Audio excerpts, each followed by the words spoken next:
Hello friends, welcome to Creative Medicine. In this lecture, we will learn about Now, in these stages of fracture healing, what is the most common? The most common or earliest X-ray stage of union. So, callus formation at 3 months is actually the earliest X-ray stage.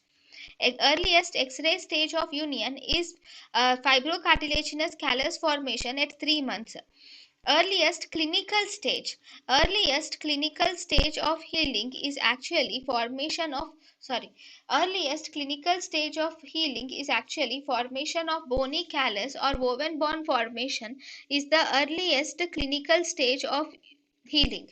The prediction of union can be done by almost 3 weeks of time. Whenever there is granulation tissue formation is seen, then by that we can predict that union is going on.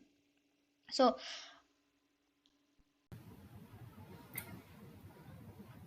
thank you and thank you for watching.